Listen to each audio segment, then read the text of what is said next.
You're watching Mirror 7 News. Stay informed, stay ahead for more news.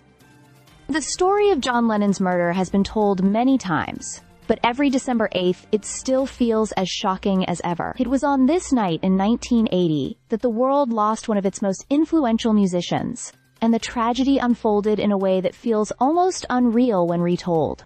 John Lennon and his wife, Yoko Ono, had just returned to their home at the Dakota Building in New York City, after what would unknowingly become his final recording session. As they walked toward the entrance, an obsessed fan named Mark David Chapman stepped forward. Earlier that same afternoon, he had politely asked Lennon for an autograph on the Double Fantasy album. Lennon had signed it, treating Chapman with kindness and patience, as Chapman himself later admitted.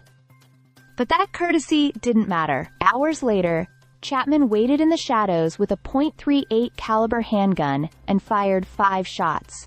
4 of them struck Lennon in the back. Lennon was rushed to Roosevelt Hospital in a police car because there was no time to wait for an ambulance. Doctors did everything they could. His chest had been opened, and efforts to restart his heart were made for nearly 20 minutes. But the injuries were simply too severe. Massive damage to the arteries and lungs meant that even if his heart had been revived, his brain would have been without oxygen for too long. At 11:15 p.m., John Lennon was pronounced dead at age 40. Chapman, meanwhile, didn't run. He calmly sat down on a nearby curb and read The Catcher in the Rye until police arrested him. He had been struggling with depression and an unhealthy obsession with fame, and he later admitted he knew exactly how wrong and evil his actions were.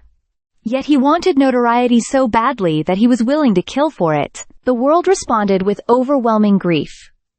Outside the Dakota, crowds gathered through the night. Days later, 100,000 people stood together in silence in New York's Central Park.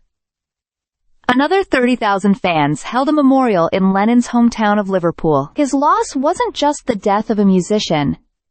It felt like a moment where something in culture, art, and collective memory was suddenly torn away. Chapman pleaded guilty in 1981 and remains in prison, denied parole repeatedly, most recently in August 2025. Lennon's legacy, however, continues to echo across generations. As a Beatle and later a solo artist, he helped reshape modern music, leaving behind a body of work that still inspires millions. Even all these years later, the shock of that night lingers, reminding the world how quickly a creative force can be extinguished, and how deeply one artist can shape history. Stay subscribed for more videos.